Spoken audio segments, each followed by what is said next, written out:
Welcome to Neuro Linguistic Programming. I'm Subhash Karthik, your life coach. Guys, we are talking about neuro linguistic programming. You know, neuro linguistic programming, what exactly it is?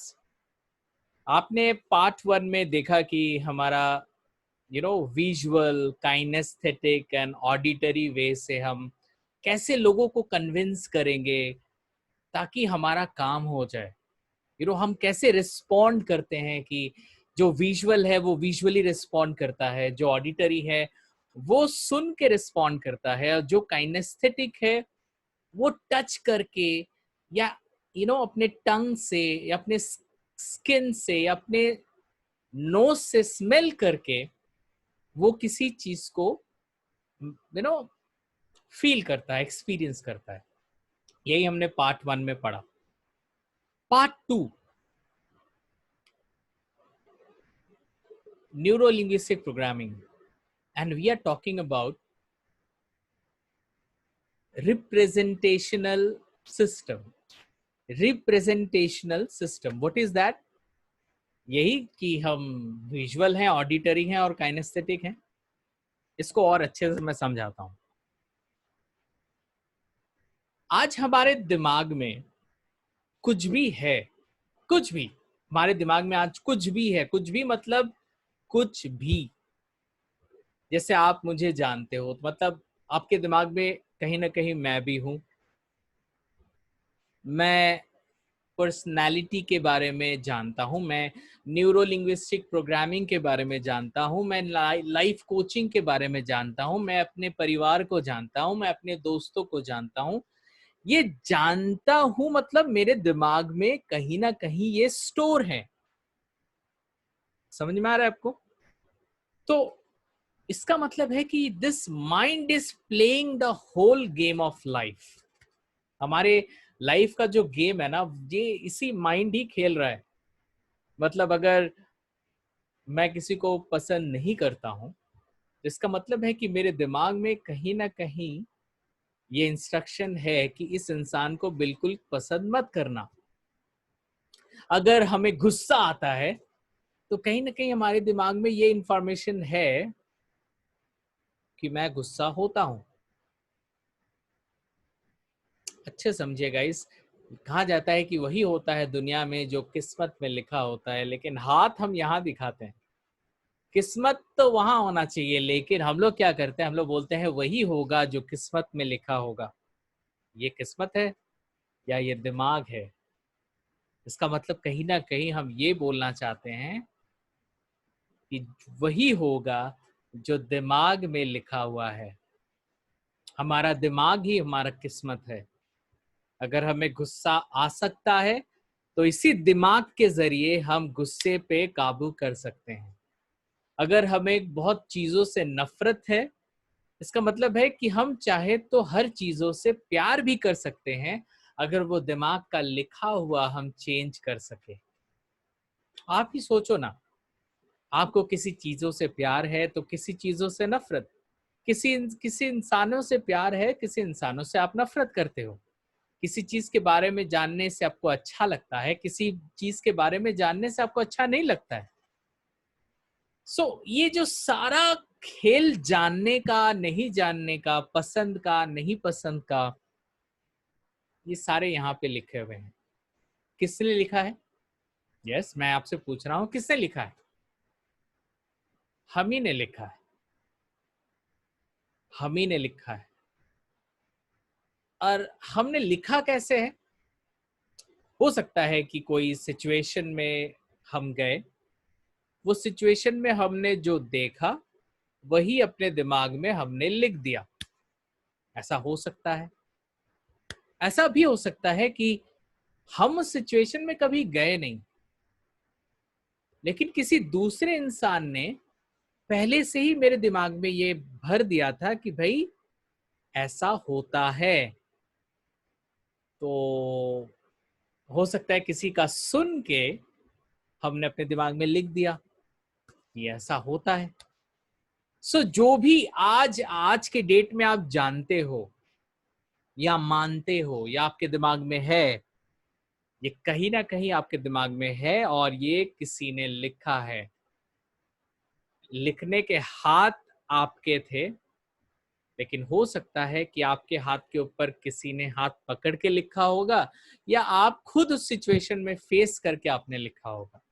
बात ये नहीं लिखा है, बात ये नहीं है कि आपने दिमाग में क्या लिखा है, बात ये है कि आपने जो दिमाग में लिखा है वो सही है कि नहीं। आप लोग कभी मेला वगैरह तो जाते होंगे, कभी फेस्टिवल सीजन में बहुत जगह मेले लगते हैं, बड़े बड़े जायंट व्हील्स बोलते हैं, बड़े बड़े राइड्स। बहुत लोगों को देखा है कि वो लोग राइड से डरते हैं, ऊपर से नीचे आना, बहुत जोर से घूमना, रोलर कोस्टर में जाना, बहुत लोगों को डर लगता है। क्यों? हो सकता है कि जब वो पहली बार गए थे, जब वो पहली बार गए थे, तो उस समय वो उस सिचुएशन को मतलब हैंडल नहीं कर पाए, वो घबरा गए, वो डर गए, और वही डर उसके दिमाग में बैठ गया, और उसके बाद हर सिचुएशन में जब भी वो राइड्स में जाते हैं उससे पहले ही डर जाते हैं। ऐसा भी हो सकता है कि कोई राइड में बैठा नहीं, लेकिन उसके बगल से उसकी मम्मी या उसके पापा या उसके भाई बहन या दोस्त उसको बोले कि भाई उस राइड्स में मत चढ़ना, वो राइड डेंजरस है, और वो डर गया। तो जो भी आज हमारे दिमाग में भरा हुआ है ना इंफॉर्मेशन, वो बाहर से हमारे अंदर में घुसता है, बाहर से घुसता है। किस किस जरिए घुसता है? हम देखते हैं, जब कोई चीज हम देखते हैं तो वहां से हमारे आंखों के जरिए वो दिमाग में जाता है। कभी कभी हम किसी को सुनते हैं वो क्या बोल रहे हैं, और वो कान के जरिए से हमारे दिमाग में बैठता है। कभी कभी हम स्मेल करते हैं, कभी कभी हम लोग घर पे घुसते हैं और स्मेल से ही पता चल जाता है कि आज खाना क्या बना है। इसका मतलब है कि बचपन से ही हमने स्मेल करके एक इंफॉर्मेशन को अपने दिमाग तक पहुंचाया है। किसी लोगों को पता है कि पिज्जा कैसा टेस्ट होता है पिज्जा का। कोई कुछ लोग हैं जो नॉनवेज नहीं खाते हैं, तो उनको पता नहीं कि नॉनवेज कैसा होता है। लेकिन जो लोग नॉनवेज खाते हैं वो उनको पता है टेस्ट कैसा होता है, तो कहीं ना कहीं अपने टेस्ट के जरिए उनके दिमाग में ये स्टोर है कि हाँ ये अच्छा है या ये खराब है। मेरे बोलने का मतलब बस यही है कि आज आपको जो भी पता है, आपके दिमाग में जो कुछ भी है, वो बाहर से आपके दिमाग में आया है। जरिया आपकी आंखें, आपका नाक, आपकी मुंह, मतलब आपका जो टंग है वो, आपका कान, आपका स्किन, ये सारे चीजों से बाहरी जो इंफॉर्मेशन है वो आज आपके दिमाग में है। अब बात ये है कि जब वो बाहर था ठीक था, जब वो आपके दिमाग में अभी आ चुका है, जब आप अपने दिमाग में उसको घुसा रहे थे, तो क्या बोल के घुसा रहे थे? ये अच्छा है, या ये खराब है, या इससे डर लगता है, या इसे मुझे बहुत मजा आता है इसको। मतलब आप जब उसे दिमाग में घुसा रहे थे ना, तो एक इमोशन था आपके दिमाग में, इमोशन ऑफ हैप्पीनेस और emotion of sadness, emotion of fear और इमोशन ऑफ एक्साइटमेंट। तो आप जब उसे कोडिंग कर रहे थे तो क्या इमोशन आपके दिमाग में था? ये बहुत इंपॉर्टेंट है। ऑफ कोर्स जो आज राइट्स से डरता है, वो जब अपने दिमाग में उस राइट्स के बारे में लिख रहा था या दिमाग में घुसा रहा था, तो वो डर को उसके साथ रखा था। अगर आप मुझे पूछो, मुझे खाने में बहुत अच्छा लगता है। कोई अगर मेरे लिए अच्छा अच्छा खाना बनाए, अच्छा परोसे, मुझे बहुत अच्छा लगता है। कहीं ना कहीं शायद मैं खाने के साथ अच्छा फील करना, टेस्ट को फील करना, ये लिंक कर किया है मैंने। इसीलिए जब भी मैं खाता हूँ, टेस्ट करता हूँ, आई फील गुड। सो ये फील गुड अपने दिमाग में मैंने इनकोड कर दिया है। तो बस बात यही है कि आपके दिमाग में आज जो भी है, अगर वो आपको अच्छा फील कराता है तब तो ठीक है। प्रॉब्लम तो तब है अगर आपके दिमाग में कुछ ऐसा चीज है जो आपको खराब फील करा रहा है। सोचिए इस बात को। क्या वो चीज़ सच में खराब है, या आप जब उसे एनकोड करा रहे थे अपने दिमाग में, तब आपने एक नेगेटिव इमोशन को साथ में रखते हुए इनकोडिंग कराया? Think about it. कुछ लोग स्विमिंग से डरते हैं, कुछ लोग स्विमिंग में उनको मजा आता है।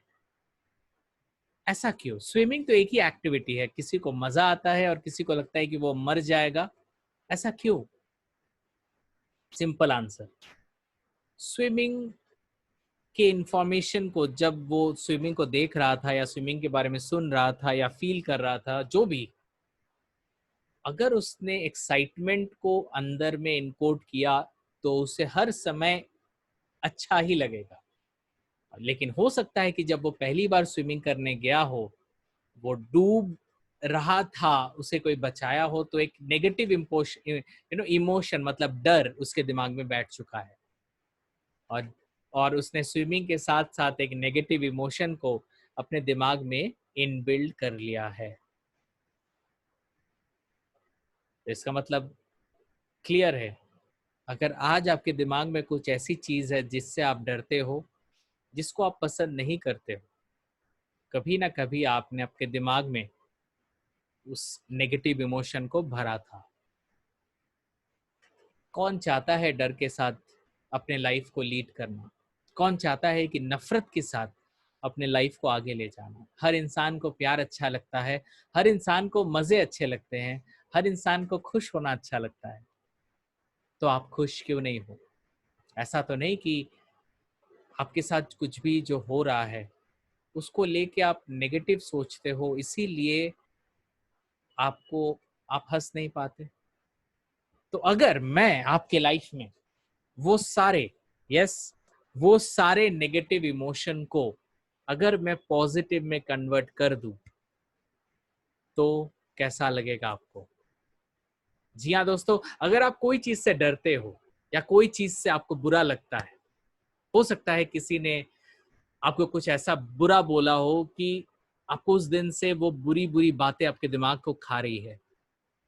हो सकता है कि आपने कुछ ऐसा देखा हो जो आप भूल नहीं पा रहे हो और वो आपको हर्ट कर रहा है। हो सकता है अपने लाइफ में आप ऐसा कुछ फीलिंग एक्सपीरियंस किए हो, फेलियर हो सकता है, ब्रेकअप हो सकता है, या कुछ भी आपके लाइफ में प्रॉब्लम हुआ हो और आज आप जब भी सोचते हो उसके बारे में आपको खराब लगता है। अगर ऐसा हो कि मैं आपके दिमाग में जाके वो सारे नेगेटिव इमोशन को पॉजिटिव में कन्वर्ट कर दूं, तब सोचिए आपका लाइफ क्या होगा। आप हमेशा खुश रहोगे, हमेशा करेजियस रहोगे, हमेशा हंसोगे और लाइफ को लीड करोगे। अगर आपको इस बारे में और जानकारी चाहिए और आपको रियली में जानना है कि एनएलपी हमारे दिमाग में कैसे वर्कआउट करेगा, तो दो चीजें हैं, अच्छे से सुनिएगा। मैं इस सीरीज को अंत तक जरूर देखिएगा। मैं बहुत सारी अच्छी अच्छी बातें जो एनएलपी से रिलेटेड है वो मैं आप लोगों के सामने ले आऊंगा, जो आपके लाइफ को हेल्प करेगा। लेकिन ऐसी बहुत सारी चीजें हैं जो बहुत अहम है और बहुत ही लिमिटेड लोग जानते हैं। जी हाँ दोस्तों, बहुत ही लिमिटेड लोग जानते हैं जो आज बहुत ज्यादा सक्सेसफुल हैं। तो अगर आप सच में उन सीरीज को देखना चाहोगे, मतलब फ्री के साथ साथ कुछ ऐसे पेड सीरीज भी हैं जो आपकी लाइफ को चेंज कर सकता है। अब पेड सीरीज ऐसा मत सोचिए कि लाखों करोड़ों में है, वो अमाउंट इतना कम है कि कोई भी उस एनएलपी प्रोग्राम को ग्रैब कर सकता है, क्योंकि हमारा प्राइस 99 से लेके 9999 499 इस रेट्स में होते हैं सारे। अगर आपको लगता है कि you really want to change your life, of course ये फ्री क्लासेस तो आपको जरूर हेल्प करेंगी जो आप अभी यूट्यूब के जरिए कर रहे हो, लेकिन कुछ ऐसे पेड क्लासेस भी हैं जो यूट्यूब के जरिए हम लोग नहीं करते हैं, लेकिन वो बहुत ही अहम है और बहुत ही सिलेक्टिव लोग उसे जानते हैं। तो अगर आप भी जानना चाहते हो, डिस्क्रिप्शन में उस लिंक का वो उस प्रोग्राम का लिंक है, आप उस लिंक में जाके आप डायरेक्टली परचेस कर सकते हो। मेरा ईमेल आईडी है, अगर आप उसके बारे में ज़्यादा जानना चाहते हो तो मुझे आप ईमेल कर सकते हो या डायरेक्टली कॉल कर सकते हो। एनएलपी बहुत ही अहम एक सब्जेक्ट है, बहुत ही इम्पॉर्टेंट है और बहुत ही खास है। तो इसीलिए मैं बोलूँगा कि ऑफ कोर्स जो आप यहाँ पे यूट्यूब के ज़रिए देख रहे हैं, ज़रूर ये बहुत ही इम्पॉर्टेंट है, लेकिन साथ ही साथ अगर आप ये पेड कोर्स को करते हो, तो आपकी लाइफ किस लेवल में जाएगी आप अंदाज़ा भी लगा नहीं सकोगे। तो गाइस अभी के लिए बस इतना ही। मैं फिर से आऊँगा आपके इसी यूट्यूब चैनल में। ये सीरीज़ को ज़रूर देखिएगा, मिस मत कीजिएगा। भले ही आप पेड में मत जाइए, वो आपका डिसीजन होगा, बट एटलीस्ट ये फ्री सीरीज़ को ज़रूर कीजिए। लेकिन हमेशा दिमाग में रखिएगा कि कभी भी अगर आपके आपके पास वो अपॉर्चुनिटी हो कि आप उस पेड कोर्स को कर सको, नीचे लिंक दिया हुआ है डिस्क्रिप्शन में, जाके देख सकते हो। It's merely very little price it is, so आप जाके प्राइस को भी देख सकते हो। तो मैं यही बोलूँगा कि आप पेड में जाओ या नहीं जाओ, लेकिन ये फ्री सीरीज़ को बिल्कुल मिस मत करना, ठीक है? Thank you very much. Subhash Kartik signing off. हम लोग फिर मिलेंगे। Bye bye.